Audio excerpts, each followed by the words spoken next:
हैं जी। हमारा आज का जो पहला वीडियो लेक्चर है जी, वो बेसिकली हमारा ऑब्जेक्ट ओरिएंटेड प्रोग्रामिंग के कोर्स के बारे में है। ये बेसिकली कोर्स की आउटलाइन है जो मैं आपके सामने डिस्प्ले कर रहा हूँ। You can see. वीडियो को लंबा नहीं करना चाहूंगा, लिहाजा टू द पॉइंट बात करूंगा। हमने जो कोर्स पिछले सेमेस्टर के अंदर पढ़ा था, ये उसी कोर्स का ही आगे एडवांस वर्जन है। आप में से काफी सारे ऐसे बच्चे जिन्होंने डीपीटी किया हुआ है, उन लोगों को इस कोर्स के बारे में, एडीपी सॉरी, उन्हें इन कोर्स के बारे में आइडिया। बट वो लोग जो हमारी तरह बीएससी बैकग्राउंड कहते हैं, उनको इस कोर्स के बारे में कोई अवनव नहीं है। तो मैं ज्यादा टाइम नहीं वेस्ट करूंगा इंट्रोडक्शन के ऊपर। हम बेसिकली यहाँ पे इंट्रोडक्शन टू क्लासेस करेंगे, ऑब्जेक्ट ओरिएंटेड प्रोग्रामिंग और मेंबर फंक्शंस, क्लास के डाटा मेंबर्स, ये क्या होते हैं, किस चीज के बारे में होते हैं। ये कोर्स आउटलाइन बेसिकली आप लोगों के साथ शेयर करना हमारे लिए एक मकसद है।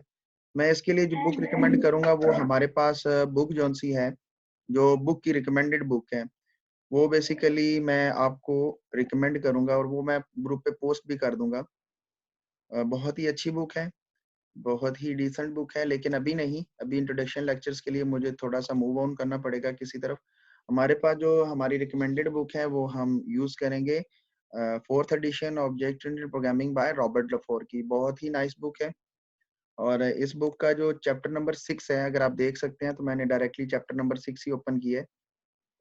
ये बेसिकली हम यहाँ से स्टार्ट करेंगे, लेकिन इस बुक के अंदर इनिशियल में, क्योंकि ये बुक ऑलरेडी C++ से ही मूव होती हुई आ रही है और फिर छठे चैप्टर से ये ऑब्जेक्ट ओरिएंटेड प्रोग्रामिंग की तरफ मूव कर जाती है। तो इसके स्टार्ट पे कोई सिंपल सी कोई इस ऑब्जेक्ट ओरिएंटेड प्रोग्रामिंग के बारे में कोई डिटेल नहीं दी हुई, तो सीधा ही क्लास के बारे में डिफाइन करता है। तो हमें थोड़ी सी बेस चाहिए कि हम बेस कैसे डिफाइन कर सकते हैं, हमें कैसे पता चलेगा यार कि ऑब्जेक्ट ओरिएंटेड प्रोग्रामिंग क्या है, हमने पीछे क्या पढ़ा, अब क्या पढ़ने वाले हैं।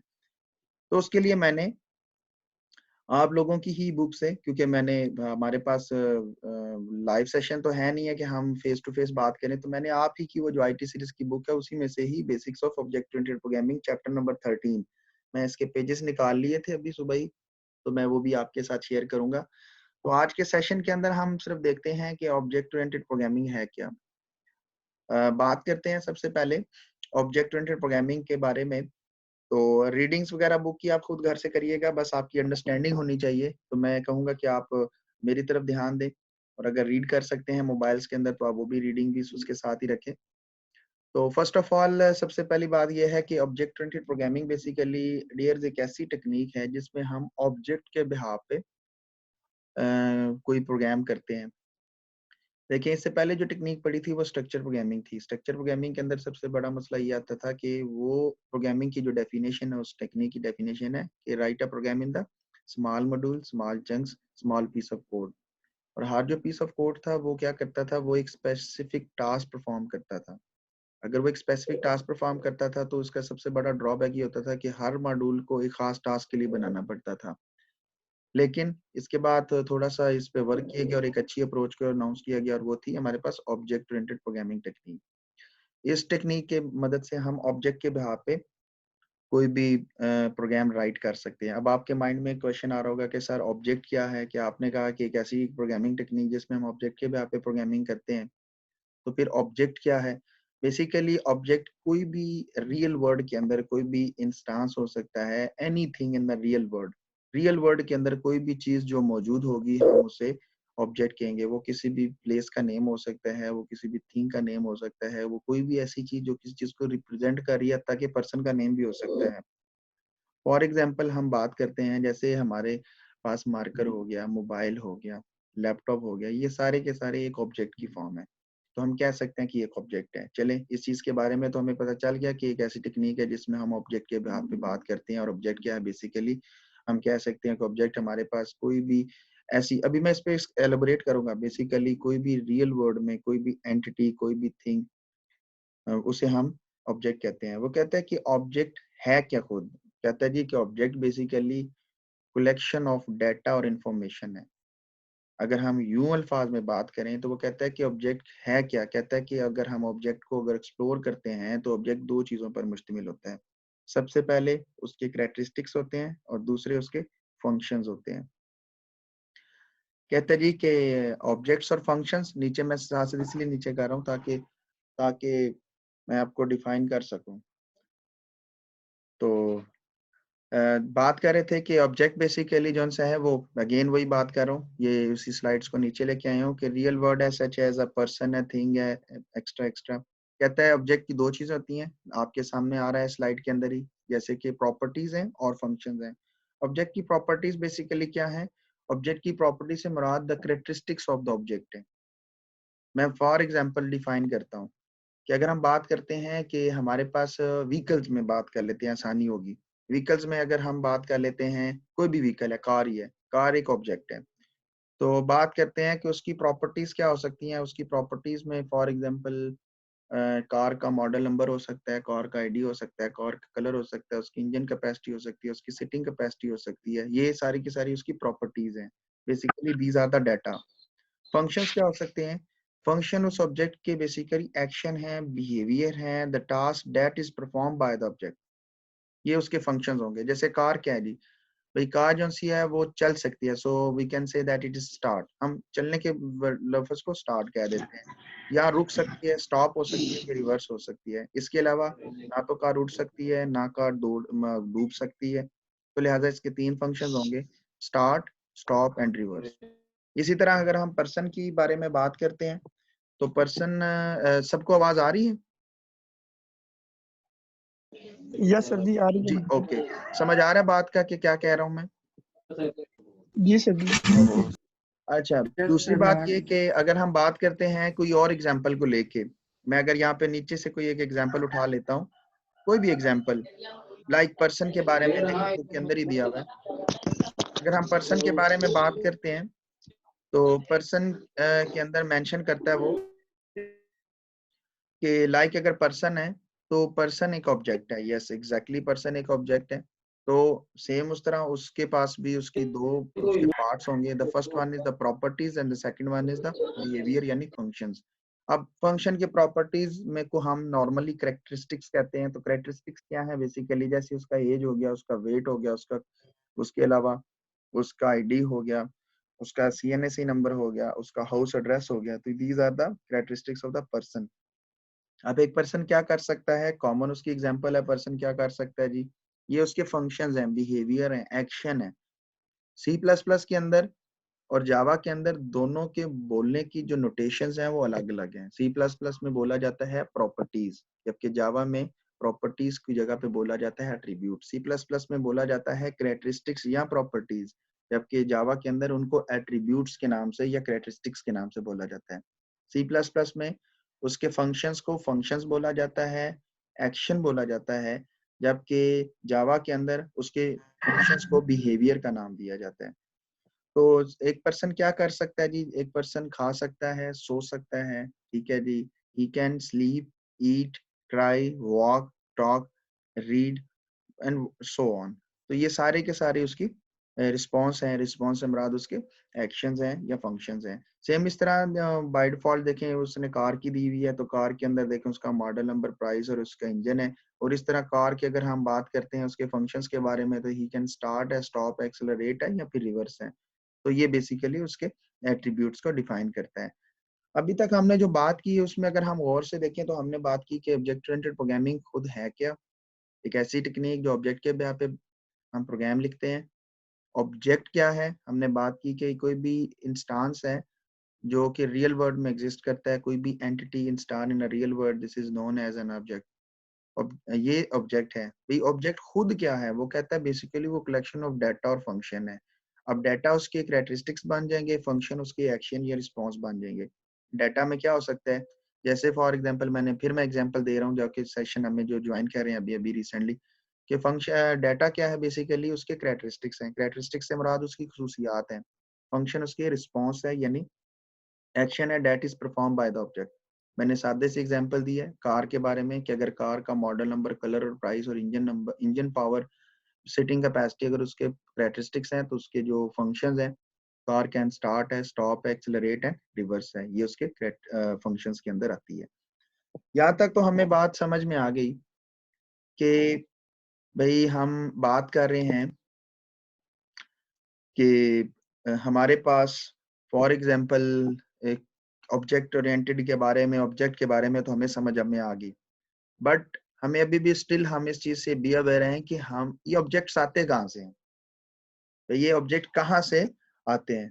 तो अगर हम बात करते हैं सबसे पहले ऑब्जेक्ट्स के बारे में, तो याद रखिएगा कि सारे के सारे ऑब्जेक्ट, जैसे फॉर एग्जांपल मैं अगर एक सादा सी क्वेश्चन आपके साथ शेयर करता हूँ, देखिए अगर आप सारे के सारे क्लास के अंदर, एक मजमूए के अंदर हैं, तो ये सारे के सारे ऑब्जेक्ट ही होंगे। जैसे फॉर एग्जांपल एक जैसे एक जमात है, जैसे मुसलमानों की जमात है, इसी तरह जैसे एक MSCIT की जमात है, जैसे फॉर एग्जांपल अगर हम बात करते हैं BSCS की एक जमात है, यूनिवर्सिटी के स्टूडेंट्स की एक जमात है, 9th के बच्चों की एक जमात है। तो जमात का बेसिकली जो कॉन्सेप्ट है, अगर हम उसके बारे में बात करें, तो सादा सिंपल सी अप्रोच ये है कि सारे के सारे उस जमात से बिलोंग करने वाले जो इंस्टांस होंगे, जो ऑब्जेक्ट्स होंगे, वो सारे के सारे एक ही टाइप के होंगे। तो लिहाजा एक क्लास से बिलोंग करते होंगे। लिहाजा बात करते हैं सबसे पहले क्लास के, ये क्लास कहाँ से चीज एक आ गई। बेसिकली क्लास क्या है? क्लास हमारे पास कलेक्शन ऑफ ऑब्जेक्ट्स हैं, कलेक्शन ऑफ ऑब्जेक्ट्स हैं।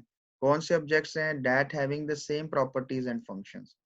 क्लास बेसिकली एक मॉडल होती है, एक मॉडल होता है, और वो मॉडल डिफाइन करता है कि इस मॉडल से, यानी ये मॉडल है, यहाँ से बनने वाले तमाम के तमाम इंस्टांस जो से होंगे, उन सब का जो प्रॉपर्टीज है और उनके जो फंक्शंस हैं यानी एक्शंस हैं, वो सारे एक ही जैसे ही होंगे। जैसे क्लास की डेफिनेशन नीचे आपके सामने आ रही है, अगर आप इसको देखें तो आपके सामने डिफाइन कर रहा है कि a collection of objects with the same properties and function is known as a class. Basically यहाँ पे define कर रहा होगा, it is used to create the many object of type person such as Ali। देखें जैसे for example उसने person के बारे में बताया, हम person के बारे में बात छोड़ देते हैं, हम आपकी क्लास MIT के बारे में एग्जांपल लेते हैं। देखिए आपकी MSCIT की एक क्लास है और इसमें मौजूद तमाम के तमाम जो मेंबर्स हैं ना, जो एलिमेंट्स हैं, जैसे CR है, GR है, और भी बहुत सारे स्टूडेंट्स हैं, ये सारे के सारे ऑब्जेक्ट ऑफ दिस क्लास है। अब जरा खुद से थोड़ा सा एनालाइज करिए कि इस क्लास के अंदर जितने भी, या इस क्लास से बनने वाले जितने भी जो ऑब्जेक्ट्स होंगे, उन सब की प्रॉपर्टीज यानी उसकी कैरेक्टरिस्टिक्स सब के सेम होंगे और सेम फंक्शन परफॉर्म करेंगे। लाइक अगर हम CR की एग्जांपल ही ले लेते हैं, CR अगर क्लास का एक ऑब्जेक्ट है, तो CR का नेम, जरा गौर से देखिएगा, मैं 4-5 कैरेक्टरिस्टिक्स सिर्फ यहाँ पे लूंगा नाम, जैसे CR का नेम, CR का ID यानी रोल नंबर, उसका GPA, उसका सेशन, उसकी क्लास, एंड ब्ला ब्ला ब्ला ब्ला। लेकिन हमने 4 लिए। अच्छा, इसी क्लास का कोई और स्टूडेंट है, कोई एक्स स्टूडेंट है, तो उसका नाम भी होगा बिल्कुल इसी तरह, CR की तरह नाम होगा, उसकी भी ID होगी, रोल नंबर होगा, बिल्कुल उसके पास भी ये कैरेक्टरिस्टिक्स है। इसी तरह उसके पास भी सेमेस्टर होगा, GPA होगा और सेशन होगा। इस तरह इस क्लास के अंदर मौजूद कोई भी ऐसा ऑब्जेक्ट, कोई भी ऐसा, किसी को भी अगर आप रिज्यूम करें, तो उसके पास ये सारे के सारे 4 कैरेक्टरिस्टिक्स हैं। बट हर ऑब्जेक्ट के उस कैरेक्टरिस्टिक्स की वैल्यू में भी सेम हो सकती है, में भी सेम ना हो। जैसे CR का रोल नंबर फॉर एग्जांपल अगर 12 है, तो इट माइट बी पॉसिबल कि किसी और बच्चे का रोल नंबर 12 हो, या अगर CR का रोल नंबर लाइक 12 है, तो किसी और का बच्चे का 12 नहीं होगा, 13 होगा, 14 होगा, 15 होगा, 16 होगा। But it might be possible कि किसी की कैरेक्टरिस्टिक्स की वैल्यू सेम भी हो सकती है। जैसे कि फॉर एग्जांपल जैसे मैं बात कर रहा हूँ आप लोगों के साथ, वो ये बात कर रहा हूँ कि जैसे फॉर एग्जांपल एक ही कंपनी से 2 गाड़ियां हैं, तो हो सकता है कि उसका कलर भी अलग हो, उसका मॉडल नंबर भी अलग हो सकता है वो सेम मॉडल हो और सेम ही कलर हो। तो it's depends upon the need of the user कि वो उस ऑब्जेक्ट की वैल्यूज को सेम रखता है कि नहीं रखता है। इस तरह फंक्शंस है। भाई CR अगर लिख सकता है, जैसे अभी आप लोग सारे लिसन कर रहे हो, सारे स्टूडेंट हो, सिर्फ आप ऑब्जर्व कर रहे हो, लिसन कर रहे हो और वॉच कर रहे हो सकता है ये सबके पास ये फंक्शंस हैं। हो सकता है कि आप में से कोई ऐसा भी हो जो कॉपी बॉल पेन लेके लिख भी रहा हो, मेन पॉइंट्स लिख रहा हो। अब ये बात नहीं है कि ये सिर्फ और सिर्फ ये फंक्शन उसी के पास है और बाकी अवेल नहीं कर सकते। नहीं, अवेल कर सकते हैं, बट कोई अवेल नहीं कर रहा। बात समझ में आ रही है जी?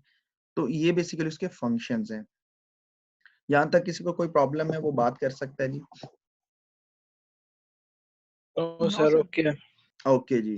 अभी तक हमने फिर अगेन जिन लोगों ने हमें सेशंस ज्वाइन किया है 37 अभी तक हमारे पास इस सेशन के अंदर स्टूडेंट हो चुके हैं। मैं बात को जल्दी करता हूँ। हमने बात की कि ऑब्जेक्ट ओरिएंटेड प्रोग्रामिंग क्या है, हमने बात किया कि ऑब्जेक्ट क्या होता है और ऑब्जेक्ट कहाँ से आता है, वो क्लासेस से आता है। क्लास बेसिकली हमारे पास एक मॉडल होता है जो यूज किया जाता है डिफरेंट ऑब्जेक्ट की क्रिएशन के लिए, और इस एक क्लास से बनने वाले तमाम ऑब्जेक्ट्स के जो प्रॉपर्टीज जिन्हें हम कैरेक्टरिस्टिक्स कहते हैं और जो फंक्शन जो कि उसके टास्क होते हैं वो एक ही होते हैं। जैसे फॉर एग्जांपल मैं बात को शॉर्ट कर रहा हूँ, जैसे फॉर एग्जांपल अगर टैंक की क्लास से बनने वाले तमाम टैंक, और वो पाकिस्तानी टैंक हो, जर्मन टैंक हो, ब्रिटेन टैंक हो, रशियन टैंक हो, उससे हमें कोई बात नहीं, वो सारे के सारे एक ही टास्क परफॉर्म करेंगे।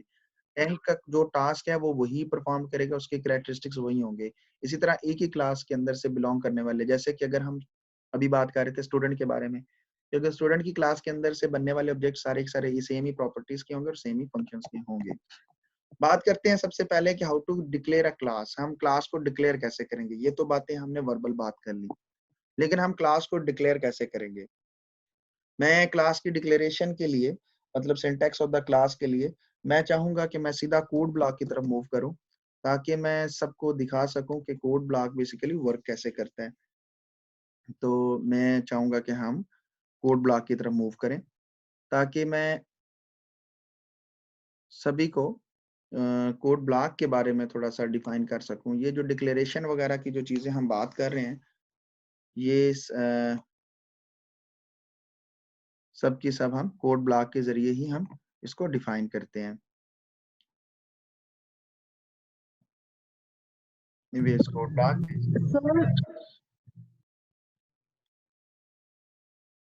अच्छा जी, सबसे पहले वही सिंपल सा जी, कोड ब्लॉक के अंदर कोई नथिंग न्यू।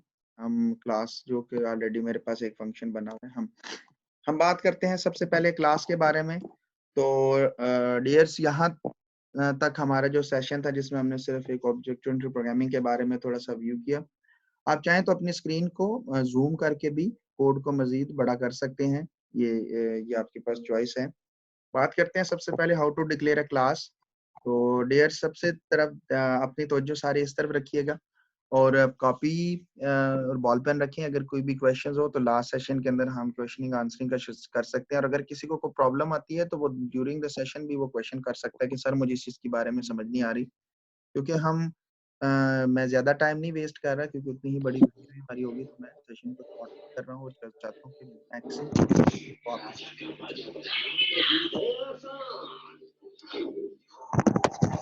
ओके जी, तो बात करते हैं सबसे पहले कि क्लास का सिंटैक्स के बारे में बात कर रहे हैं, क्योंकि how to declare a class. तो सबसे पहले क्लास एक कीवर्ड है हमारे पास, देन क्लास नेम जी।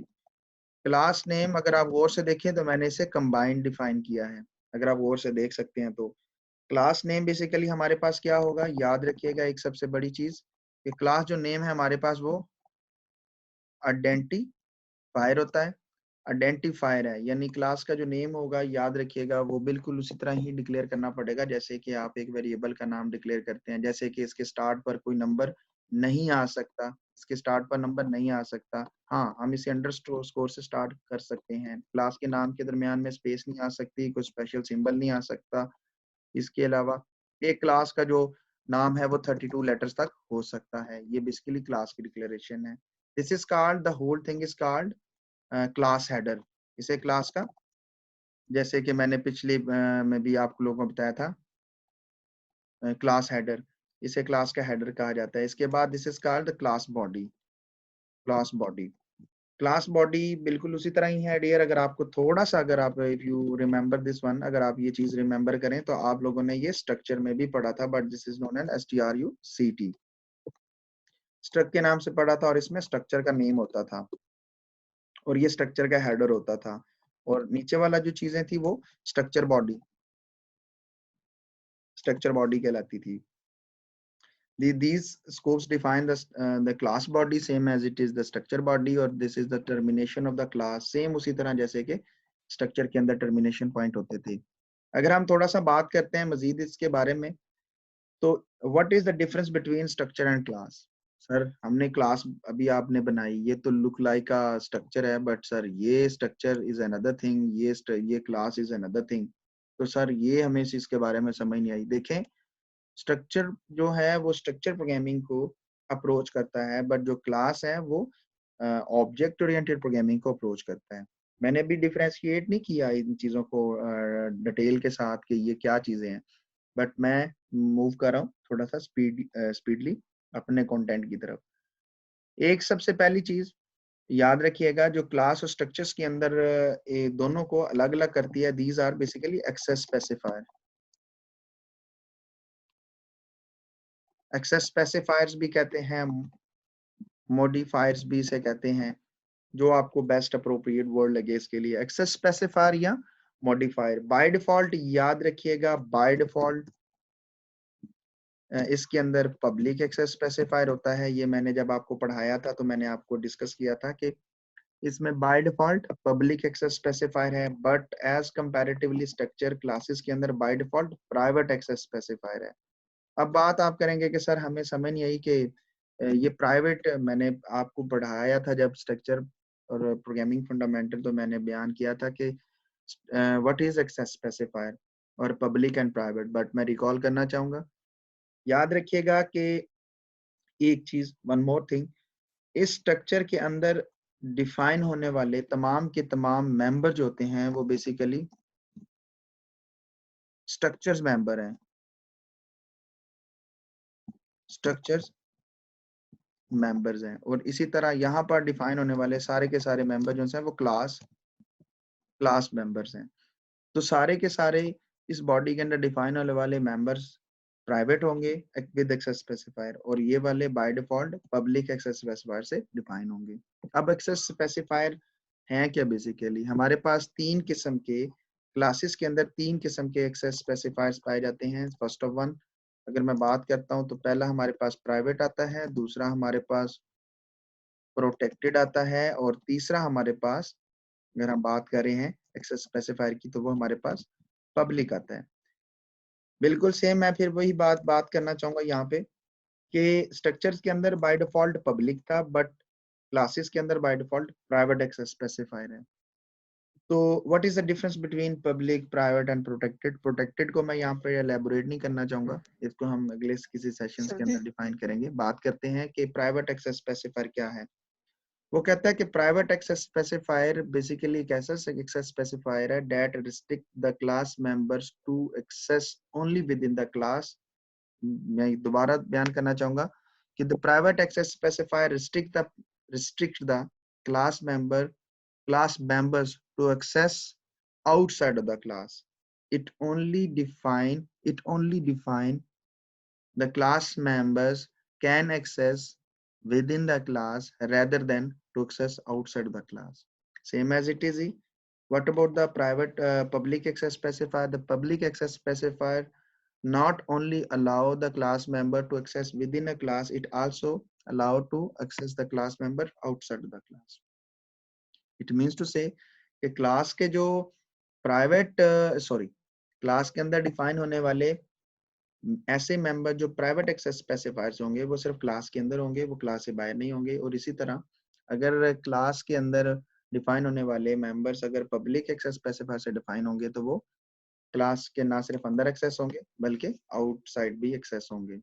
मैं एक सिनेरियो पुट कर रहा हूँ और मैं चाहूंगा कि आप में से कोई भी एक वॉलंटियर जो है वो इस को डिफाइन करे, कोई भी। फॉर एग्जांपल जैसे मैं बयान करने लगा हूँ कि एक क्लास का ना, एक घर का सेशन, एक घर का मैं एक एग्जांपल ले रहा हूँ ताकि आपको फील हो कि क्लास की फीलिंग है। एग्जांपल ये है कि एक घर के अंदर हमारे पास 6 मेंबर्स हैं, 3 मेल हैं, 3 फीमेल हैं।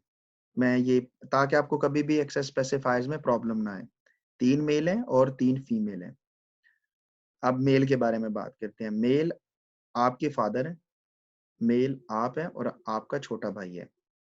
आपके फादर की मिसेस जो कि आपकी वालदा हैं, तो एक फीमेल वो हो गई। एक आप हैं, आपकी मिसेस हैं, तो एक फीमेल वो हो गई। और एक आपकी अनमैरिड छोटी बहन है। तो इस तरह इस घर में 2 पेयर और 2 अनमैरिड लोग रहते हैं। एक आपका छोटा भाई जो अनमैरिड है और एक आपकी छोटी बहन जो अनमैरिड है। मुझे अब सिनेरियो ये आपसे पूछना है कि घर में वो कौन-कौन से ऐसे मेंबर्स हैं जिन्हें आप डिफाइन करेंगे विद प्राइवेट एक्सेस स्पेसिफायर, और कौन-कौन से ऐसे मेंबर हैं जिन्हें आप डिफाइन करेंगे पब्लिक एक्सेस स्पेसिफायर से। प्राइवेट जो होंगे ना सर, वो फादर और मैं खुद प्राइवेट होऊंगा, अगर और जो बहन भाई आप होंगे और जरा गौर से सुनिए सिनेरियो, घर में 3 लेडीज नो हैं सर। और जी जी सर जी वो प्राइवेट तो होंगी, जो हमारी छोटी अनमैरिड सिस है और हमारी वाइफ, हाँ और जो पब्लिक होंगे वो होंगे कि जिन्हें हम डिफाइन कर सकते हैं, वो हमारे पेरेंट्स हैं, हमारे फादर और मदर। नहीं देखें, बल्कि सर जी फादर होंगे सर आई और मैं टेल। खुद हूँ। मैं सर कोई मैं और बताऊं? जी जी बताएं, कोई बताएगी। सर जो मतलब पेरेंट्स और जो हमारे मतलब हम खुद है ना, हम वो करेंगे, क्योंकि औरतों को तो हम भाई नहीं पब्लिक मतलब हम नहीं हम लोग उसको सर्च कर सकते, एग्जैक्टली जैसे हम इस्लामिक मेल्स कल्चर को में रहते करते हैं, हैं। एग्जैक्टली इस्लामिक कल्चर में रहते हैं, so how you can define your mother, your sister and your wife as a public? if you define these yes members sir. as a public, then anyone can access these member outside of the house, so it's a common thing. So we never and ever define our females with the public specifier. Basically क्यों मैंने इसलिए private. Scenario दिया, ना आपकी वालदा, ना आपकी unmarried बहन और ना ही आपकी मिसेस वो पब्लिक नहीं होंगे, वो always define with the private access specifier, कि हम उन्हें सिर्फ क्लास घर के अंदर एक्सेस करेंगे। तो पब्लिक कौन होंगे? यस आपका सर। भाई, आप, आपके वालिद मेल साहब, सब। मेल साहब, यस एग्जैक्टली मेल साहब। भाई आप बाहर जाएं, सामान लेके आए, घर के लिए कमाएं, घर के लिए राशन लेके आए, so these members are defined as a public.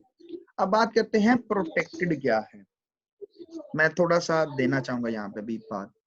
अब मुझे ये बताएं कि फॉर एग्जांपल आपने अभी कहा कि sir these are defined with the private access specifier, all females are defined with the private access specifier. मुझे बताएं कि क्या वालदा अपने वालिद के घर जा सकती है कि नहीं?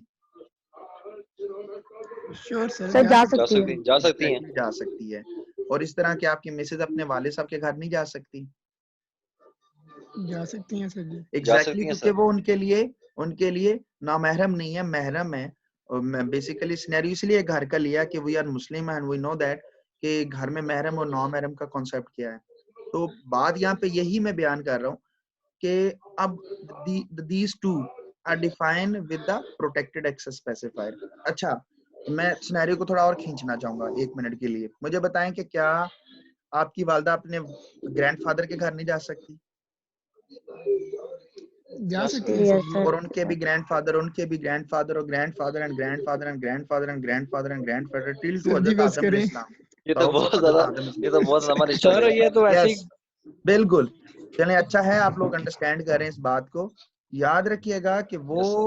वो मेंबर्स, लफ्ज है मेंबर्स, डियर, वो मेंबर्स जो प्रोटेक्टेड होंगे वो सिर्फ और सिर्फ अपनी ड्राइव्ड क्लासेस में जा सकते हैं। याद रखिए, यस सर। बात समझ में आ रही है? अपनी ड्राइव्ड क्लासेस में, ऊपर नहीं जा सकते, नीचे जा सकते हैं ड्राइव्ड क्लासेस में। जब ये कॉन्सेप्ट आएगा, सॉरी, तो हम इसके बारे में मजीद से एलैबोरेट करेंगे। क्लियर होगी बात? अब हम आते हैं, यस सर। हम थोड़ा सा बात करते हैं इसके बारे में। ये चीज के बारे में मेरे ख्याल से काफी सारे लोगों को पता चल गया है, और ना भी हुआ तो रिकॉर्डिंग हो रही है तो वो साथ साथ आपको डिफाइन करता रहेगा। अब बात करते हैं कि भैया क्लास मेंबर, सर हमें क्लास मेंबर्स के बारे में आपने कह दिया, स्ट्रक्चर में भी क्लास मेंबर्स होते थे। आपको याद होगा स्ट्रक्चर में क्लास मेंबर्स को हम क्या कहते थे? Structure fields, structure elements sir जी। स्ट्रक्चर, यस बिल्कुल, स्ट्रक्चर्स एलिमेंट्स कहते थे, फील्ड्स कहते थे, स्ट्रक्चर डाटा कहते थे, कुछ याद होगा।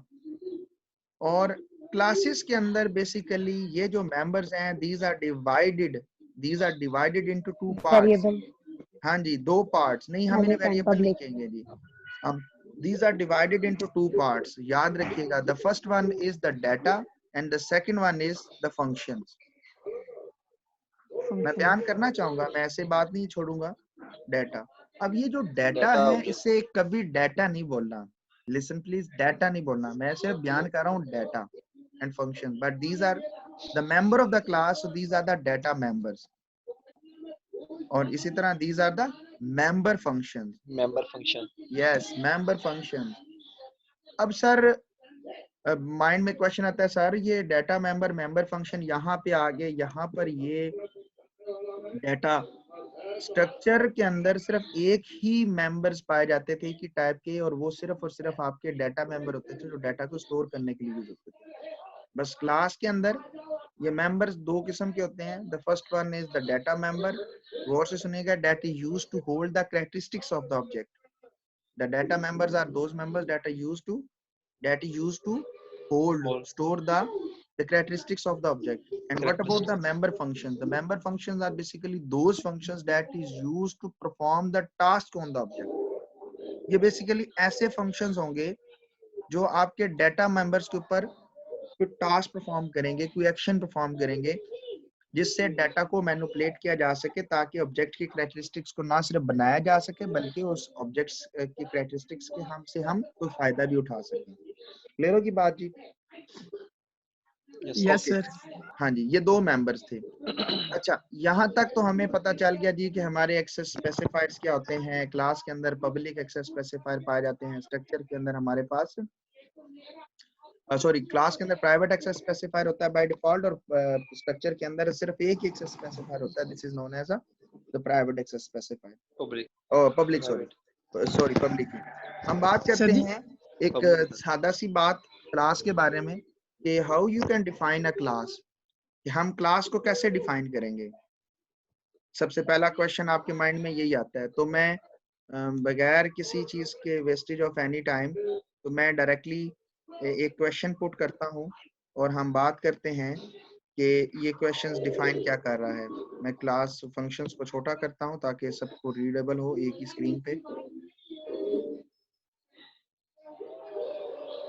ओके, मैंने ये एक छोटा सा क्वेश्चन जो सा है ये मैंने सामने रीड आउट किया है। क्वेश्चन नंबर 1 है, और से रीड करते हैं। कहता है कि write a program that declare a class. ठीक है जी, हम एक क्लास का नाम डिक्लेयर करने लगे हैं, class with 1 integer data member. हम यहाँ तक मैंने पढ़ा। कहता है कि write a program that declare a class with 1 integer data member. एक क्लास बनाएं जिसका इंटीजर डाटा मेंबर हो। तो मैं क्लास का नेम लिख रहा हूँ माई क्लास। ठीक है जी, हमारी पहली क्लास है तो माई क्लास या माई फर्स्ट क्लास लिख लें, जो आपको लगे, और विद 1 इंटीजर डाटा मेंबर। ठीक हो गया। And the 2 member functions for input data and output data that decide appropriate access modifier. अब कौन सा मॉडिफायर डिफाइन करना पड़ेगा डाटा मेंबर के लिए, पब्लिक या प्राइवेट?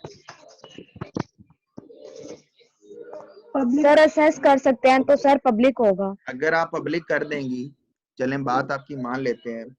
सोचें, अब जरा दोबारा से सिनेरियो पुट कर रहा हूँ। फॉर एग्जांपल, आप फेसबुक यूज कर रहे हैं। फेसबुक के अंदर आपके जो डाटा मेंबर्स हैं वो आपका आईडी है, पासवर्ड है, आपका जेंडर है, आपका सेल नंबर है, आपका ईमेल आईडी है। और आपके एक्शंस क्या हैं? फेसबुक पे आप वीडियो अपलोड कर सकते हो, वीडियो को एडिट कर सकते हो, डिलीट कर सकते हो, कमेंट पोस्ट कर सकते हो, एडिट कर सकते हो, डिलीट कर सकते हो, स्टिकर्स अपलोड कर सकते हो, मॉडिफाई डिलीट कर सकते हो। तो बताएं कि इसमें से पब्लिक क्या होगा, प्राइवेट क्या होगा? जो हम सब कुछ कर सकते हैं, या प्राइवेट हो गया। पासवर्ड ये सर हमारा जो हम सारे फंक्शन या कर सकते हैं ना परफॉर्म, वो सारे प्राइवेट होंगे, यानी कि एडिट डिलीट नहीं, वो सारे के सारे पब्लिक होंगे। अगर आप फॉर एग्जांपल देखें, अगर आप सर हमारा आईडी जो होगा वो आईडी, पासवर्ड, जेंडर, पासवर्ड वो सर हमारा यस, आपका cell number, these are all are defined with the private access specifier, और बाकी सारे प्राइवेट फंक्शन। तो मैं यहाँ पे डिफाइन कर रहा हूँ how to define a private access specifier in your class, private colon. अब कॉलन क्या है मैं बयान करना चाहूंगा। This is define the range of the private access specifier. जैसे कि स्विच स्टेटमेंट आपको कुछ याद हो तो स्विच स्टेटमेंट के अंदर क्या होता था कि आप प्राइवेट डिफाइन करते थे और केस डिफाइन करते थे, देन कॉलन, और कॉलन के बाद आने वाली सारी स्टेटमेंट उसका पार्ट बनती थी। Then there is a public access specifier. Public क्यों? क्योंकि उसने कहा, जरा क्वेश्चंस को गौर से सुने। वो कहता है write a program that declare a class with 1 integer data member. तो भाई ये हमने कर लिया, बात पूरी होगी। एंड 2 मेंबर फंक्शन, 2 फंक्शन बनाने हैं। उसने कोई नहीं बताया कि कैसे हैं, तो हम खुद से रिटर्न टाइप वाइड लिख रहा हूँ और गेट डाटा के नाम से एक फंक्शन लिख रहा हूँ। अभी क्या है फंक्शन, मैं इस पे बात नहीं कर रहा, अभी सिर्फ बना रहा हूँ 2 function. And show data, show data, gate data. मुझे कैसे पता चला भाई? इस क्वेश्चन के अंदर डिमांडेड है for input data and output data. Input output. हाँ जी बिल्कुल। इनपुट के लिए हम गेट डाटा करेंगे, इनपुट लेना चाहते हैं तो भाई हम यूजर से कह रहे हैं एंटर नंबर, ये नंबर आ गया। And can we access this number within this class? Yes. Private access specifier कहता है कि इस नंबर को इस क्लास के अंदर तो एक्सेस कर सकते हो, लेकिन इस क्लास से बाहर एक्सेस नहीं कर सकते। देखते हैं बाहर नहीं एक्सेस हाँ कर जी। सकते हैं। And then the C out slash n ताकि नीचे नजर आए, द नंबर इज, नंबर जो भी होगा हमारे पास वो number, and this is your handle. हमारे पास ये क्लास का स्ट्रक्चर कंप्लीट हो गया। ये हमारे पास एक क्लास का स्ट्रक्चर था जी, सादा सिंपल सा। अच्छा, अगर मैं इस क्लास को अपने मेन फंक्शन में यूज नहीं करता, बताएं how many bytes consumed by this class, how many bytes?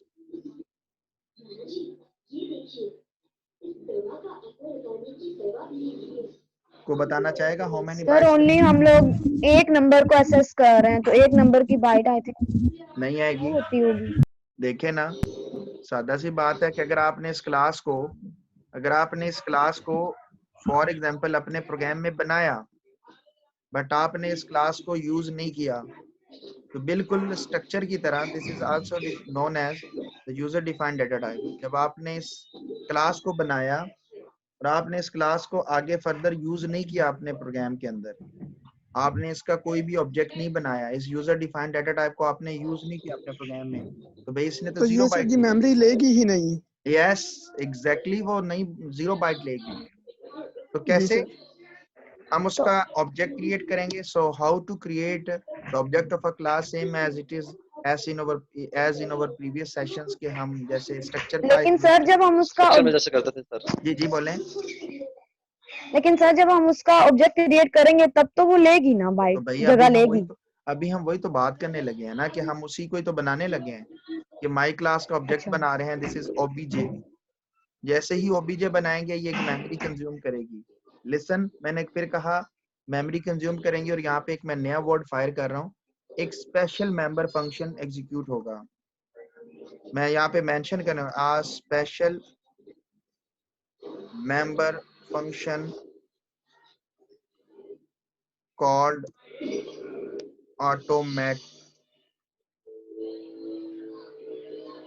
Automatically. मैंने यहाँ पे लफ्ज लिख दिया, पर मैं यहाँ नहीं अभी बयान करना चाहूंगा कि वो कौन सा हुआ था। सर ये कंस्ट्रक्टर होगा जो yes, बिल्कुल मैं बयान करना चाहूंगा, लेकिन अभी मैं रुकता हूँ। देखिए हम नंबर्स को एक्सेस करना चाहते थे आउटसाइड द क्लास, एग्जीक्यूट करने लगा हूँ। आप देखिए कि एरर आएगा, और ये एरर मैसेज दे रहा है कि the number is a private number. अगर हम थोड़ा सा देखें तो वो कहता है जी कि नंबर, जो आपका नंबर है वो कहता है कि नंबर इज प्राइवेट। वो कहता है भाई नंबर प्राइवेट है और तुम नंबर को एक्सेस नहीं कर सकते आउटसाइड ऑफ द क्लास, तो फिर ये काम तो कर ही नहीं सकते। तो फिर then dot get data, function call करेंगे। Yes OBJ dot show data. बिल्कुल भाई, एक चीज याद रखिएगा, एक चीज जो मैं सबके साथ शेयर करना चाहूंगा वो ये बात है, घर में आपके पास 3 फीमेल्स हैं और 3 ही मेल हैं। अगर आपने किसी फीमेल को एक्सेस करना है, अगर बाहर वाले ने, घर वाला कोई भी एक्सेस कर सकता है, भाई वालदा को बुला सकता है, बीवी को बुला सकता है, देवर भाभी और वालदा को बुला सकता है, बहन को बुला सकता है, लेकिन अगर बाहर से किसी ने भी उस घर के मेंबर्स को एक्सेस करना है तो सबसे पहले वो पब्लिक मेंबर को एक्सेस करेगा। जैसे फॉर मेल एग्जांपल से रब्ता करेंगे। यस मेल से रब्ता करेगा। सिनेरियो को इस पॉइंट ऑफ व्यू से देखें, सोचे 2 ऑब्जेक्ट थे, दोनों ऑब्जेक्ट्स के पास प्राइवेट डाटा भी है, पब्लिक डाटा भी है। हत्ता कि अगर किसी फीमेल ने, इस घर की फीमेल ने इस घर की फीमेल से अगर कांटेक्ट करना है तो वो अपने मेल से कांटेक्ट करेगी, उनके मेल इनके मेल से कांटेक्ट करेंगे, और फिर ये वाले मेल इनके फीमेल से कांटेक्ट करेंगे, एंड देन ये जो मैसेज होगा यहाँ डिलीवर हो जाएगा। क्लियर होगी बात जी? Yes sir. हाँ जी, यस सर। सब है ही ऐसे। बात करते हैं आगे, मूव करते हैं। वो कहता है जी कि यहाँ तक हम इसको एग्जीक्यूट करते हैं पहले, सबसे पहले, और ये प्रोग्राम एग्जीक्यूट हो गया। नंबर देते हैं जी 121, एंटर किया और नंबर इज 21, और आपके पास नंबर जो है वो 21 आ गया। और सॉरी, ये स्क्रीन को शो करता हूँ, इसको शेयर करता हूँ आपके पास। तो आपके पास उसने नंबर मांगा और उसने आपको नंबर 21 दे दिया, ठीक हो गया जी। और एंटर प्रेस किया और Yes, नंबर, हाँ जी, वाइंड अप हो गया। अब बेसिकली हुआ क्या, अगर हम बात करते हैं, हाँ जी, बेसिकली हुआ क्या, गौर से देखिएगा ताकि हम इस सेशन को बहुत जल्दी ही वाइंड अप करें। सबसे पहले हमने क्लास का एक ऑब्जेक्ट बनाया। डियर ये बिल्कुल उसी तरह ही होता है जैसे आप कोई स्ट्रक्चर वेरिएबल डिक्लेयर करते हो, लेकिन स्ट्रक्चर वेरिएबल जो है वो स्ट्रक्चर प्रोग्रामिंग को अप्रोच करता है और ऑब्जेक्टिव प्रोग्रामिंग को ऑब्जेक्ट अप्रोच करता है। जैसे ही ऑब्जेक्ट बनाया तो खास फंक्शन चला, हमें नहीं पता वो खास फंक्शन क्या है, वो चला।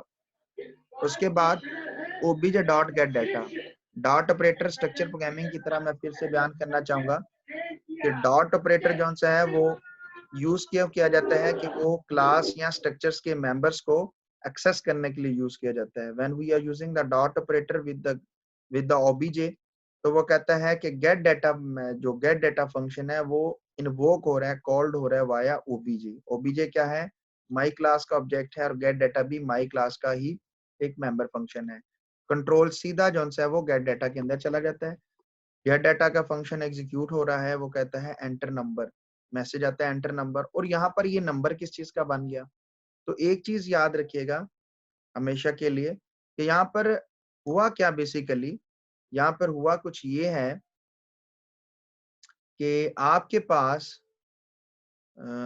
पास बेसिकली हुआ क्या है कि आपके पास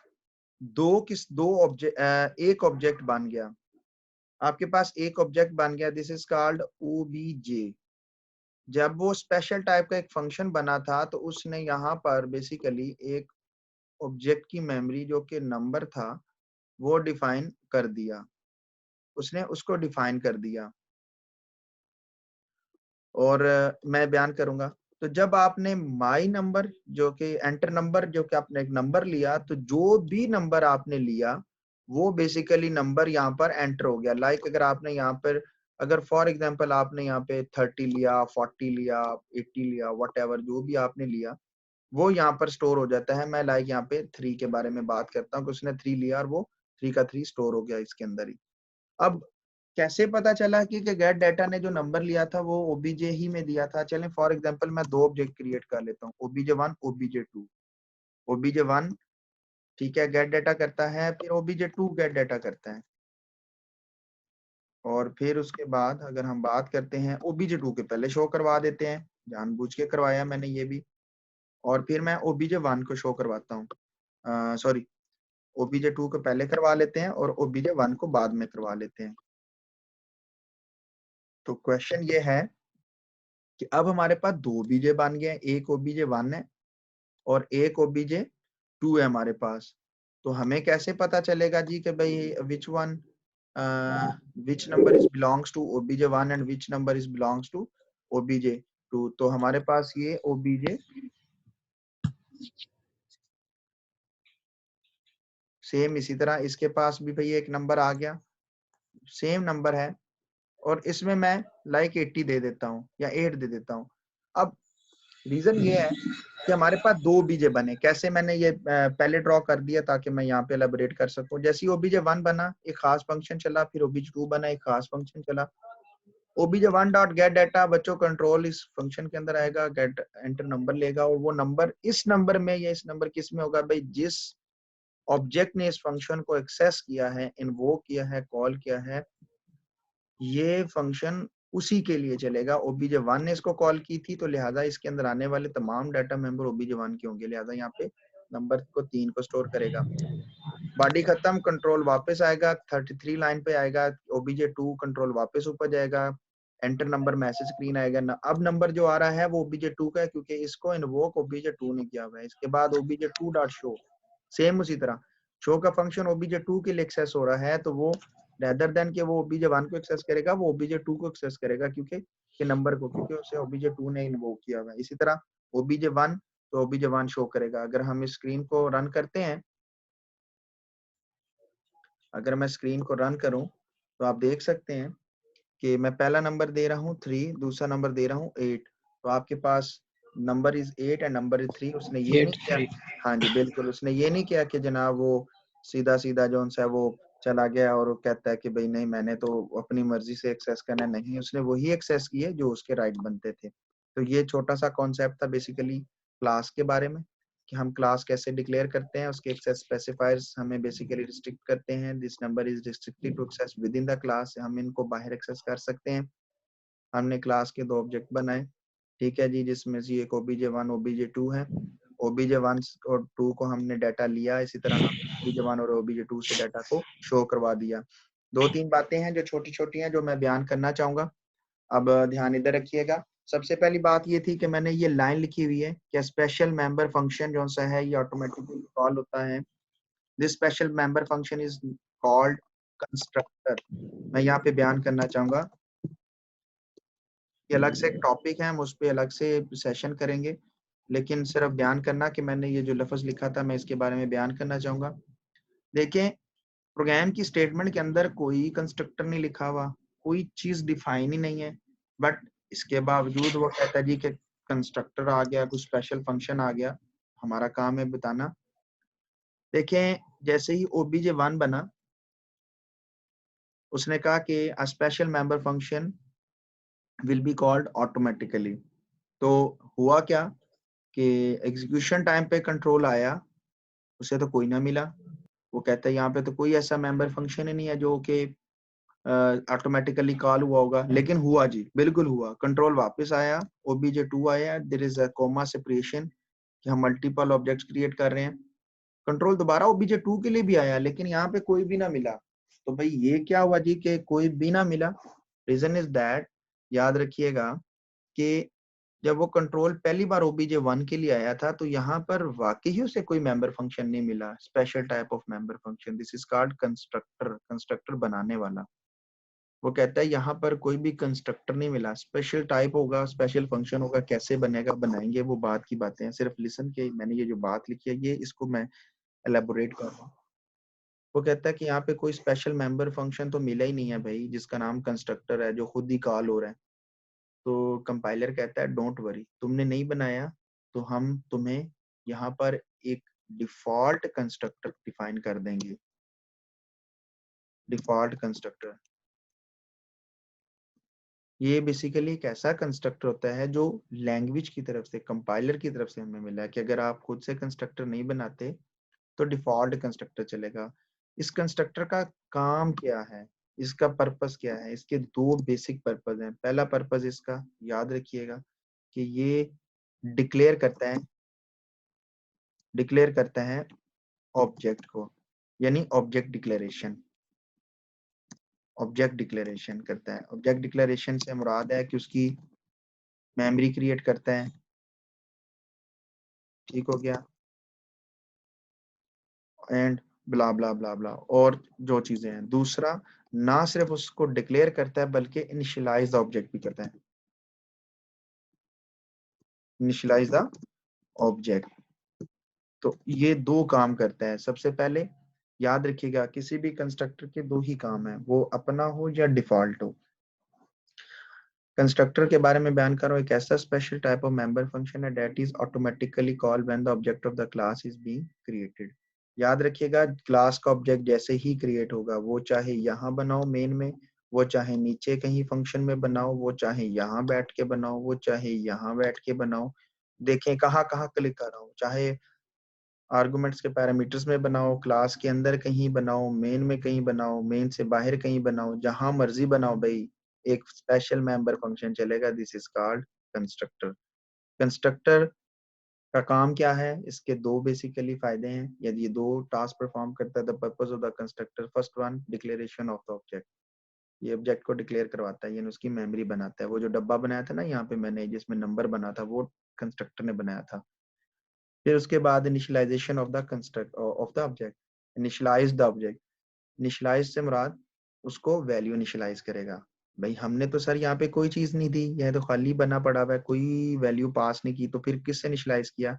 याद रखिएगा कि वो गार्बेज वैल्यू से इनिशियलाइज करता है। जावा के अंदर गार्बेज वैल्यू का कॉन्सेप्ट नहीं, लिहाजा वहाँ पे डिफॉल्ट वैल्यू से इनिशियलाइज करता है। तो ये कंस्ट्रक्टर का एक कॉन्सेप्ट था जो कि आपको पता होना चाहिए था। मैं इसको एज इट इज ही लिखने देता हूँ ताकि जो लोग नहीं टाइप कर रहे या नहीं लिख रहे या नहीं नोट डाउन कर रहे तो चलें। उन लोगों के लिए फायदेमंद हो सके। तो बात करते हैं यहाँ तक की कि हमने कंस्ट्रक्टर्स के बारे में देखा, हमने क्लास बनना देखी, क्लास के डाटा मेंबर्स को देखा, मेंबर फंक्शंस को देखा, मेंबर फंक्शन में हमने कंस्ट्रक्टर्स के बारे में थोड़ा सा डिस्कस किया, और इसके बाद हमने ऑब्जेक्ट्स के बारे में बात की। सेशंस को वाइंड अप करने से पहले मैं क्वेश्चन आंसरिंग का सेशंस भी करना चाहूंगा, लेकिन मैं 2-3 चीजें जो मैं बयान करना चाहूंगा कि हम ऊपी की तरफ क्यों जा रहे हैं। तो मैं यहाँ पे बयान करना चाहूंगा, अगर हम फीचर्स ऑफ ऊप की तरफ आते हैं, आपकी रिकमेंडेड बुक की तरफ अभी मूव नहीं कर रहा, अभी मैं वही मूव कर रहा हूँ जो आपके पास नॉर्मल सिंपल सी है। इसमें फीचर्स ऑफ ऊप ये सारा इसी के अंदर ही लिखा हुआ है, access specifier, access public modifier, ये सारी चीजें यहाँ पे डिफाइन कर रहा है। क्रिएट ऑब्जेक्ट कैसे है, ये बेसिक यहाँ से उठा सकते हैं इस बुक में, लेकिन मैं उस बुक को फॉलो करूंगा और आपको फील भी होगा कि सर उस बुक को प्रॉपरली फॉलो कर रहे हैं। Feature of object oriented programming क्या है, तो इसी के अंदर ही बेसिकली इसके 4 पिलर हैं जो मैंने आज डिफाइन नहीं किए, तो मैं थोड़ा सा 2 मिनट इस पे देना चाहूंगा। सबसे पहले कि ऑब्जेक्ट ओरिएंटेड प्रोग्रामिंग में सबसे पहले हम ऑब्जेक्ट बना सकते हैं, तो हमने ऑब्जेक्ट के बारे में बात कर ली है कि ऑब्जेक्ट कैसे बनते हैं, ऑब्जेक्ट है क्या। दूसरा क्लासेस क्या है, मॉडल है जो बेसिकली ऑब्जेक्ट्स को क्रिएट करने के लिए सेम टाइप ऑफ ऑब्जेक्ट्स को, डिफरेंट ऑब्जेक्ट्स को लेकिन with the same properties and same functions वाले ऑब्जेक्ट्स को क्रिएट करने के लिए यूज किया जाता है। इसके अलावा इसमें जैसे कि रियल वर्ल्ड मॉडलिंग है जी, या रीयूजेबिलिटी है, रिलायबिलिटी है, डेटा हाइडिंग है, पॉलीमॉर्फिज्म है। तो बच्चों मैं बनिस्बत के इस पे बहस करूंगा कि आप इस चीज के बारे में मेरी तरफ फोकस करें, मैं आपको सिर्फ बयान करना चाहूंगा ताकि सेशन को वाइंड अप करें। ऊप के 4 पिलर हैं, कोई जानता है वो 4 पिलर कौन से हैं? कोई एक बता दे। सर इनहेरिटेंस इसकी बात कर रहे हैं? एग्जैक्टली 4 पिलर्स जी। हरारी का इनहेरिटेंस एक है, सेकंड इनहेरिटेंस है, एनकैप्सुलेशन है, पॉलीमॉर्फिज्म है, एब्स्ट्रैक्शन है। ग्रेट। इनकैप्सुलेशन सर एक है एब्स्ट्रैक्शन, दूसरा है इनहेरिटेंस, तीसरा है पॉलीमॉर्फिज्म और चौथा है इनकैप्सुलेशन। वेल डन जी, यही 4 पिलर्स हैं। मैं 4 पिलर्स के बारे में अगेन डिफाइन करना चाहूंगा।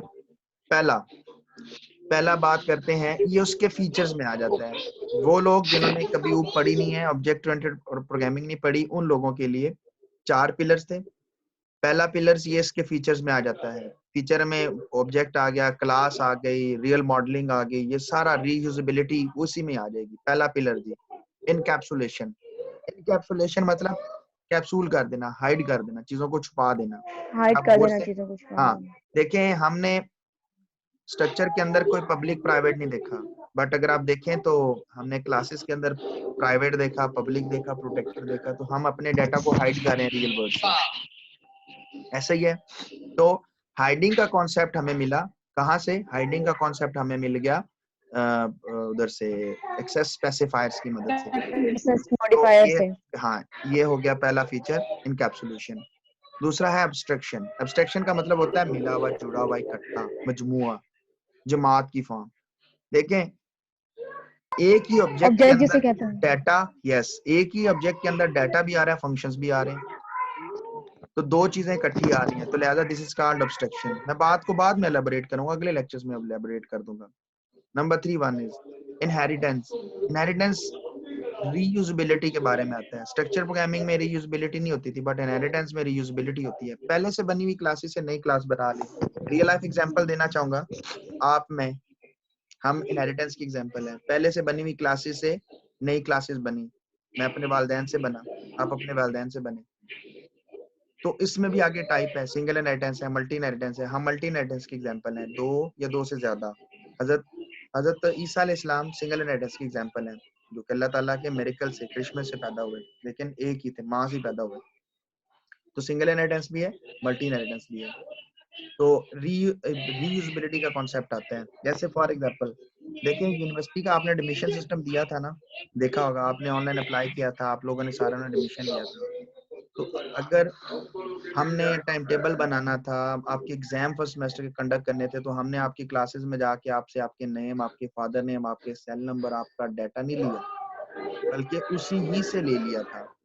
तो दिस इज कॉल्ड इनहेरिटेंस। इसी तरह अगर हम बात करते हैं फॉर एग्जांपल एक सादा सा सिनेरियो के पे बात कर लेते हैं कि फॉर एग्जांपल अगर हम बात करते हैं कि देखें कि अगर कोई भी फर्म है, वो जैसे HBL है या यूट्यूब है जैसे कि फेसबुक है, अगर वो कोई फीचर ऐड करना चाहती है, जैसे आज से 5-6 साल पहले आप कमेंट्स के अंदर सिर्फ टेक्स्ट मैसेज कर सकते थे, लेकिन अब क्या है कि अब ना सिर्फ आप टेक्स्ट दे सकते हैं बल्कि ऑडियो वीडियो भी। तो कभी फेसबुक को बंद होते हुए देखा है कि नहीं जी, नीचे लिखा हुआ है अब हम 2 महीनों के लिए, साल के लिए बंद कर रहे हैं क्योंकि जी हम अपग्रेड कर रहे हैं अपने आप को? नहीं, ऐसा नहीं होता। बल्कि क्या होता है, वो पैरेलल काम कर रहे होते हैं एक छोटे से मॉड्यूल में। जैसे ही वो मॉड्यूल वर्क करता है, उसे इनहेरिट कर देते हैं प्रीवियस वर्क के साथ और उसकी एग्जी फॉरवर्ड कर देते हैं। जैसे फॉर एग्जांपल है, आप मोबाइल यूज कर रहे हैं, मोबाइल की अपडेट आती रहती है ना हर महीने में एक आध बार। अब ये थोड़ी होता है कि कंपनी सारे मोबाइल्स बंद करवा दे और कहे जी कि ये नया ऑपरेटिंग सिस्टम आप ले लो सिर्फ एक छोटा सा बग के लिए। आपके मोबाइल के अंदर एक बग आ गया है कैमरे के अंदर, तो वो छोटी सी एग्जी भेज देते हैं, छोटा सा 100-200 MB का। तो this is called the inheritance. ये बेसिकली रीयूजेबिलिटी के पॉइंट ऑफ व्यू से मैं बात कर रहा हूँ। तीसरा है polymorphism, many phases, money forms. बात को यहाँ पे खत्म करना चाहूंगा। बच्चे को लेके आप एक टॉय शॉप पे चले जाते हो और बच्चे को कहती हो कि एक टॉय सेलेक्ट करो, तो आप क्या प्रेडिक्ट कर सकते हो कि बच्चा कौन सा टॉय सेलेक्ट कर रहा है?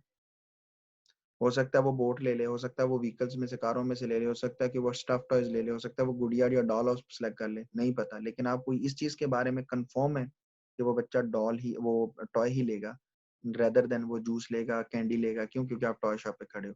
तो पॉलीमॉर्फिज्म बेसिकली करता क्या है कि रन टाइम पे डिसाइड करता है कि आप लेना क्या चाहते हो। तो ये बेसिकली इसके 4 पिलर्स थे और 4 पिलर्स इसके कैरेक्टरिस्टिक्स में से, इसके फीचर्स में से, इसकी खुसूसियात में आते हैं। यहाँ तक किसी को कोई प्रॉब्लम है?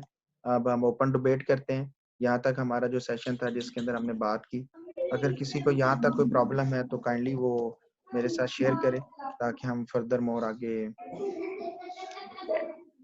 सर जी मैं सुन रहा हूँ जी। सर हम लोग जो स्ट्रक्चर में हम लोग डिफरेंट वेरिएबल्स एक्सेस कर सकते थे, मतलब डिफरेंट नेम से। क्या हम यहाँ पे डिफरेंट नेम से कर सकते हैं? जैसे मतलब माय क्लास हमने ऊपर नेम लिखा है, तो हमने नीचे इंट मेन मतलब मेन में जब हम लोगों ने लिखा है तो हम लोगों ने लिखा माय नेम से ही, मतलब हम लोगों ने क्लास बनाई। तो क्या इन दोनों में हम लोग डिफरेंस कर सकते हैं? देखें जी, आप उसको चेंज नहीं कर सकते। अगर आपके माइंड में ये चीज आ रही है ना, फॉर एग्जाम्पल अगर आप इस चीज को पॉइंट में रख रहे हैं कि आपको लगे कि भाई सर हम इस चीज को चेंज करना चाहते हैं कि फॉर एग्जाम्पल सर यहाँ पे मैं माई क्लास नहीं क्लास लिखना चाहता हूँ, तो आपने तो उस क्लास को एक्सेस ही नहीं किया जो आपने बनाई हुई है। हाँ जी, ये बिल्कुल ये कंस्ट्रक्टर की तरह सर, कंस्ट्रक्टर और चीज है स्ट्रक्चर की तरह। बिल्कुल स्ट्रक्चर सर, जैसे स्ट्रक्चर में जैसे करते थे हम। हाँ बिल्कुल जी, सही कह रहे हैं। कोई और क्वेश्चन, रेलिवेंट क्वेश्चन है तो फायर करें, मैं वेट कर रहा हूँ। सर जी कंस्ट्रक्टर की कुछ सर ये सर देखिए थोड़ा सा कंस्ट्रक्टर को दोबारा से डिफाइन कर दें इसका जी मैं बयान करता हूँ यार, कभी मुझे ऑडियो यस सर कंस्ट्रक्टर का। देखें जी, कंस्ट्रक्टर बेसिकली हमारे पास एक ऐसा फंक्शन है, अभी तक नहीं बनाया, सिर्फ बताना जरूरी है क्योंकि अगली क्लासेस में मैं कहूँगी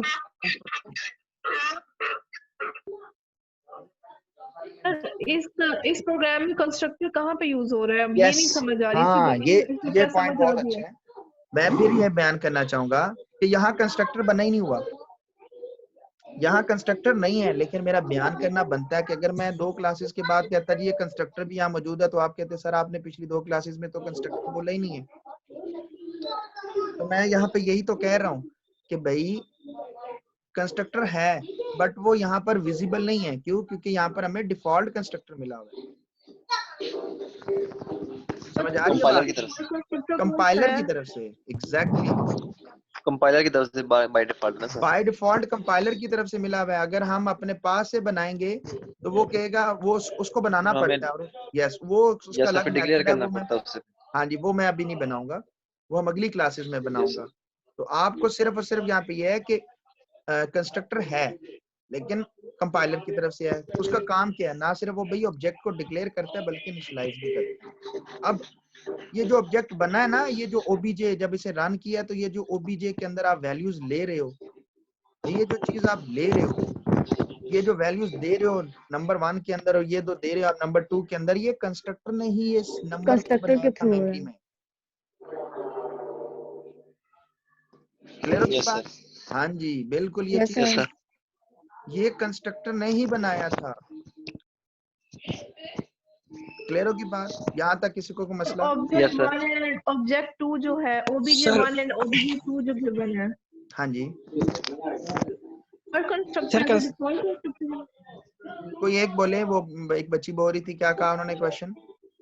और देखिए तो ये ओबीजे 1 एंड ओबीजे 2 जो आपने किया हुआ है, ये as a default constructor use हो रहा है। नहीं देखे ना, बात को समझ नहीं पा रही। ओबीजे 1 एंड ओबीजे 2 दो ऑब्जेक्ट हैं, बिल्कुल इस तरह जैसे स्ट्रक्चर वेरिएबल होता था। जब आपने ओबीजे 1 बनाया, बॉडी के P1 अंदर and P2। गया, इसके लिए डिफॉल्ट कंस्ट्रक्टर चला। लिसन, डिफॉल्ट कंस्ट्रक्टर चला, कंट्रोल वापस आए, ओबीजे 2 के लिए भी डिफॉल्ट कंस्ट्रक्टर चला। आपने ओबीजे 3 बनाया, उसके लिए भी डिफॉल्ट कंस्ट्रक्टर चला। आपने ओबीजे 4 बनाया, उसके लिए भी डिफॉल्ट कंस्ट्रक्टर चला। तक आपने ओबीजे 5 बनाया तो उसके लिए भी डिफॉल्ट कंस्ट्रक्टर चला। तो बेसिकली बैकग्राउंड में यूज हो रहा है। यस, यही तो बात कर रहे हैं हम। उसकी By उसकी उसकी रूटीन बैकएंड पे पड़ी हुई है, वो चली और हमें पता नहीं। अच्छा मुझे एक सादा सी बात बताएं, लिसन, इधर देखें जी, yes sir. Int number is equal to 12.5f, क्या स्टोर होगा इस नंबर में? सर 12.5 नोट गौर से बताएं, इस स्टेटमेंट में क्या स्टोर होगा, इस नंबर में क्या होगा, बस मुझे आंसर दें। वो कैसे होगा जब 0.5 में सर ये तो फ्लॉट नंबर है। मुझे सिर्फ बताएं कि इस नंबर में क्या स्टोर होगा, मुझे इससे बहस नहीं करनी कि क्या हो रहा है क्या 12 नहीं। होगा, 12.5f। 0.5 आगे स्टोर नहीं होगा। 12.5f। 12.5 आएगा या 12 आएगा? 12.5 सर। 12 आएगा सर, सिर्फ सिंपल 12 12 आएगा आएगा। सर जी, 12 12। सिर्फ 12 बिल्कुल आएगा, क्योंकि 12 बाद आएगा। में पॉइंट के बाद वाली वैल्यू फ्लोट नहीं आती है ना। भाई आप बार बार एक चीज को रिपीट कर रहे हैं, फ्रिक्शनल को स्टोर ही नहीं करना। मैंने कहा क्या स्टोर होगा आपके यहाँ जी? 12 या कहीं 12.5 सर 12.5f। नहीं आएगा, सिर्फ ओनली 12, इट्स स्टोर 12। सही बात कर यस रहे सर, सिर्फ 12 आएगा। हैं, गिवन हाँ जो जी, इंटीजर एक है। बार मेरी वीडियो बात कॉल में सुने, तो चुप हो आप जाना। मेरी तरफ सुने, सारे मेरी तरफ ध्यान दीजिए। देखें, जैसे यहाँ पर अगर 12 आ रहा है, आप खुद कह रहे हो कि सर यहाँ पर हमारा अब 12 आएगा। अगर यहाँ पर 12 आ रहा है तो इसके लिए कोई चीज कोई एग्जीक्यूट हुई थी? क्या हुआ था पीछे? क्या हुआ है? कास्टिंग हुई है, इम्प्लिसिट कन्वर्जन हुई है, क्या हुई है?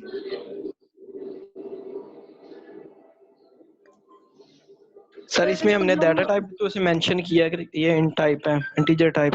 हाँ इनिशियलाइज किया ना सर से। हाँ जी, तो ये जैसे कंस्ट्रक्टर सर इनिशियलाइज कर देता है, इस तरह सर। काफी सारे लोगों के माइक देख रहा हूँ अभी भी बहुत ज्यादा, जिन्होंने बात नहीं करनी या कमेंट्स नहीं करने, वो माइक को ना थोड़ा म्यूट करके रखें। वो मैं वही चेक कर रहा था, काफी सारे लोगों ने माइक ओपन किया हुआ है। देखें, बाय डिफॉल्ट इसके लिए इम्प्लिसिट कन्वर्जन हुई थी खुद ब खुद ही।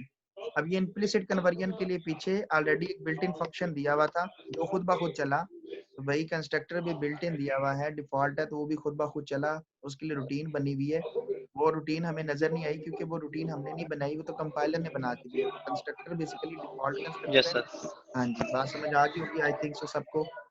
यहाँ तक इसको कोई मसला? यस सर जी, आ गई अब। Last no and final things, ताकि मैं आप लोगों को असाइनमेंट दे सकूं।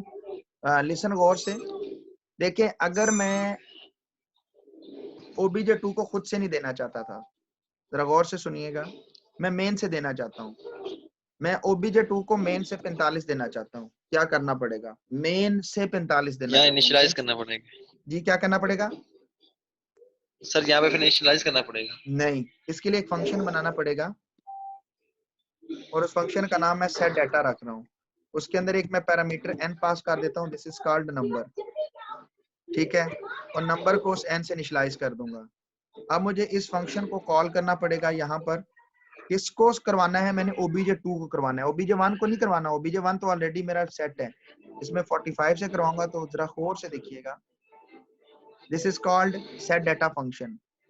लास्ट चीज जो कि आगे प्रोग्राम्स के अंदर आप लोगों को ज्यादा नीडेड होगी, मैंने इसीलिए इसकी तरफ मूव किया है।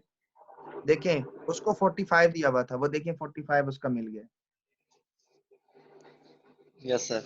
हाँ जी, सिर्फ बयान करने का यहाँ पे मकसद ये था कि ये जो है, ये जो कोड है सेट डाटा, अगर आप मेन से फॉरवर्ड करते हैं तो मेन से फॉरवर्ड करने के लिए बच्चों बिल्कुल उसी तरह ही जैसे आपने पहले भी किया था, मैं उसके बारे में दोबारा एक्सप्लोर करना चाहूंगा। बिल्कुल उसी तरह ही जैसे स्ट्रक्चर्स के अंदर हम वैल्यूज मेन से पास करते थे, आप उस तरह भी उन्हें पास कर सकते हैं।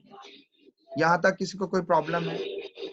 कोई प्रॉब्लम है वो मेरे साथ नो शेयर सर। कर सकता है, डिस्कस कर सकता है। आप सर सभी के पास मैं रिकॉर्डिंग ऑफ कर रहा हूँ ताकि हम फर्दर बातें कर सकें। इंशाल्लाह ताला नेक्स्ट सेशन को हम टाइम देंगे और उसमें हम फर्दर मोर जो भी हमारा रहता है हम उसके बारे में डिस्कस